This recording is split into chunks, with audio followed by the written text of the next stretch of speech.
When you think of Leonardo da Vinci, you probably think of the Mona Lisa. Leonardo da Vinci is one of the most famous artists in the world, but he is much more than that. Indeed, he never thought of himself as an artist. When he sent a letter to the ruler of Milan describing his strengths when he was looking for work, he listed 10 different skills, and almost as an afterthought, he mentioned he could also paint. The reason his artworks are so realistic and detailed is that he invested much of his time in the study of science. Da Vinci was born in a village near Vinci, just outside Florence, in 1452, the illegitimate son of a farmer's daughter and a prominent lawyer. Although he didn't receive any formal education, his artistic ability was clear from a very early age. When he was 15, he studied under the acclaimed artist Andrea del Verrocchio in Florence. When Da Vinci helped Verrocchio paint an angel in the baptism of Christ, the story goes that his version was so much better than his master's that Verrocchio vowed never to pick up a paintbrush again. Da Vinci was a notoriously slow painter, and many of his works were never finished. Only about 24 survive.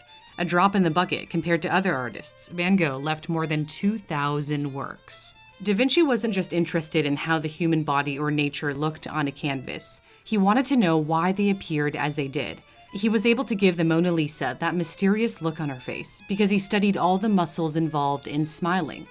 If you wanted to learn about the human anatomy in the 1500s, there was no easy way to do so. No medical textbooks, and of course, no way to Google search an image. So he studied the only way he could, by examining corpses. Hospitals were keen to support his artistic research and gave him access to cadavers. He dissected over 30 bodies in his lifetime and filled thousands of pages with notes and detailed drawings. If you're having trouble reading this, it's because Da Vinci had a habit of writing backward. He also liked to go from right to left. He was left-handed, so some have speculated this would have stopped his ink from smudging. As a result, his writing can only be read normally in a mirror.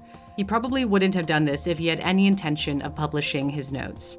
His depictions of the body are beautiful and for the most part accurate, so accurate that professors can actually use his drawings to teach anatomy.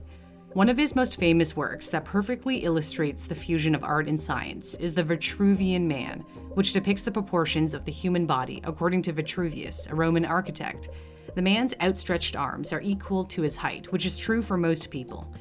He was particularly obsessed with the heart, which he described as a wonderful instrument invented by the Supreme Master.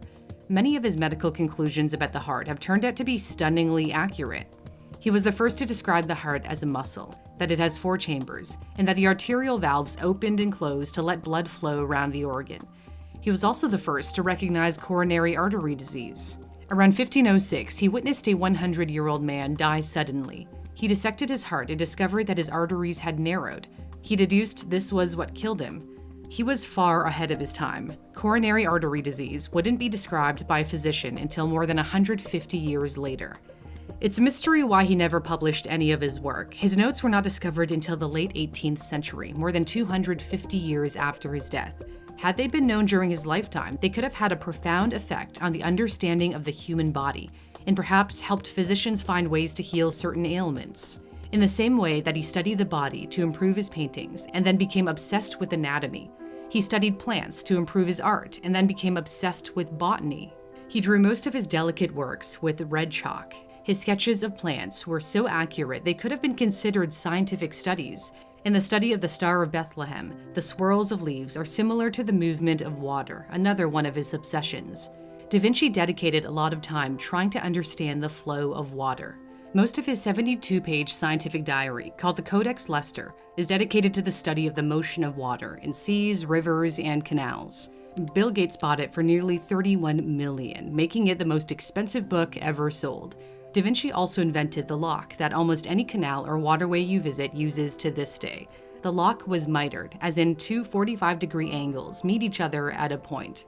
His contribution to engineering extended from the water to the skies. Da Vinci sketched out this flying machine that he called the aerial screw while he was employed as a military engineer by the Duke of Milan in the 1490s. The device was meant to be powered by 4 men who would push the 4 wooden shafts in a circular motion. Da Vinci believed this would generate enough force to lift it off the ground. Had he actually attempted to create a real-life model, it would have been too heavy to lift, but the basic principles of liftoff provided the earliest foundation for modern helicopters. He also made sketches of a parachute, speculating that if a person had a tent made from linen that matched their proportions, they would be able to jump from any height without being injured. Once again, he didn't make a real-life model, but a British skydiver did use Da Vinci's idea 500 years later, in 2000, and it worked in practice. Da Vinci clearly had confidence in his own designs and had done some mathematical equations. He applied math to his paintings. The Last Supper, one of the most recognizable works in the world, is a prime example of the use of the mathematical principle of perspective. Jesus is sharing a final meal with his 12 disciples before his crucifixion. All the lines in the painting converge in one place, known as the vanishing point, so that the focus is on Jesus. This was done to emphasize the importance of Christ. And he wasn't afraid to try new things visually. The traditional Florentine way of painting was to outline an image, giving it a very crisp appearance. Instead, he perfected a new technique, sfumato, which means vanished or evaporated in Italian. It gets rid of hard edges by blending everything without lines or borders. The Mona Lisa is a classic example of the use of sfumato, particularly in the shading around the eyes. He also began to experiment with new materials for painting. Renaissance period artists were moving away from egg tempera paint, which was pigments mixed with egg yolk and water, to oil paints, which allowed for more vivid colors and greater contrasts. However, oil paints were complicated to make and the quality fluctuated greatly. So Da Vinci put on his chemistry hat and cooked his own pigments in linseed oil at a low temperature and added about 5% of beeswax, which prevented the paint from darkening on the canvas.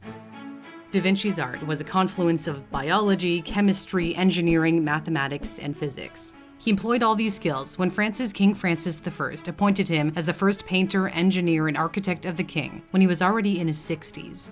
His final work was not a painting, but a party he threw in the summer of 1518 at his residence at the Château du Clos Lucé, the king's summer castle in central France, to thank him for his generosity. There was a spectacle at the party where players dressed up as planets surrounded by the sun and the moon. Da Vinci was the first to explain why you can see light between the 2 points of a crescent moon.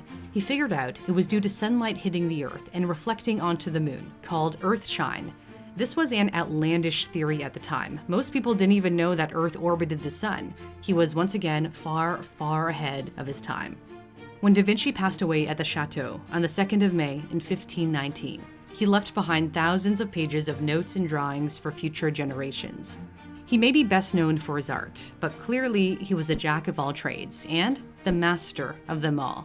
If you'd like to master STEM subjects, just like Da Vinci, Brilliant can help, and it's free to sign up.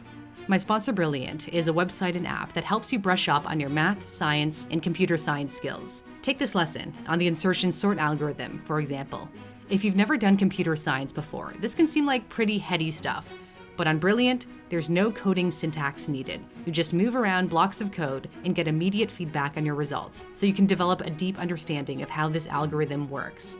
There are no tests, it's for all skill levels, and if you're feeling stuck on a problem, you can read the explanations to find out more. All you have to do to get started is pick a course and jump right in. There's something for everyone, from exercising your critical thinking skills through logic courses to learning about cryptocurrency. It's free to sign up for Brilliant, and the first 200 people who use my link will get 20% off the premium subscription, which gives you unlimited access to all the courses. The link is in my description. For Newsthink, I'm Cindy Palm.